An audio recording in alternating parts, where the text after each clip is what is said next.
3 দিনের উপর হয়ে গেল, এখনো আপনারা অবস্থান বিক্ষোভ করছেন এবং আজকে সমস্ত পশ্চিমবঙ্গের সমস্ত সরকারি হাসপাতালে আজকে থেকে সকাল থেকেই কর্মবিরতি চলছে এবং গতকাল পুলিশ কমিশনার আপনাদের সাথে এসে কথা বলেছেন। তিনি বলছেন যে যেরকম দরকার আশ্বস্ত সব কিছু করা হয়েছে, প্রয়োজনে নাম্বারও দেওয়া হবে। কি বলবেন আপনি? আমরা তো আমরা আমাদেরকে আশ্বস্ত করা হোক এটা চাইছি না।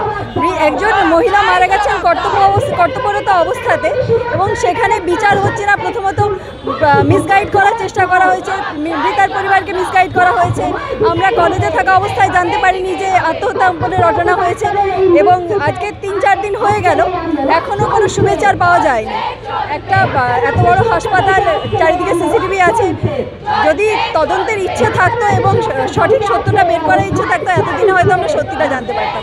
আমাদের উদ্দেশ্য এটাই যে আমাদের নিরাপত্তা সিকিউর করা হোক এবং মৃতার পরিবার যেন সঠিক বিচার পায় এবং আমরা কর্মক্ষেত্রে নিরাপদ বোধ করছি না, সেটা আমাদের নিশ্চিত করা হোক এবং আমরা চাই একটা সঠিক বিচার। প্রিন্সিপাল পদত্যাগ করেছে, পাশাপাশি গতকাল সুপারকেও সরিয়ে দেওয়া হয়েছে।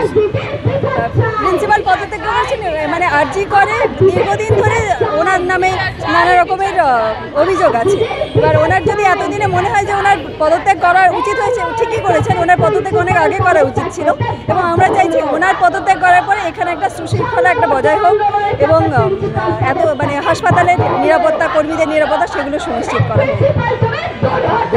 গত পরশুদিন দেখেছিলাম আপনারা স্লোগান তুলেছিলেন no political party go back. অর্থাৎ তারপরে বিভিন্ন রকম পলিটিক্যাল পার্টি যারা আসছেন তারা কথা বলছেন আপনাদের সাথে, কিন্তু আপনারা কথা বলতে চাইছেন, কোনো রং লাগাতে চাইছেন না। সেইখানে দাঁড়িয়ে আজকে এসএফআই আপনাদের ঠিক গেটের উল্টো দিকেই তারা অবস্থান বিক্ষোভ করবে বলেছেন। সকাল দুপুর 12টা থেকে তারা অবস্থান বিক্ষোভ করবেন। কি বলবেন? দেখুন, প্রতিবাদ করা তো আমাদের গণতান্ত্রিক অধিকার। ওনারা রাজনৈতিক দল হিসেবে যদি প্রতিবাদ করতে চান করুন এবং আমরা সেটাকে অবশ্যই অ্যাপ্রিসিয়েট করব, কিন্তু আমাদের আন্দোলনের কোনো রং নেই। আমরা নিরপেক্ষ ছাত্রছাত্রীরা আন্দোলন করছি, ওনারা আন্দোলন করতে পারেন এবং আমাদের আন্দোলন সমান্তরালভাবে চলতে থাকবে। আপনার নাম? মধুমিতা প্রামাণিক।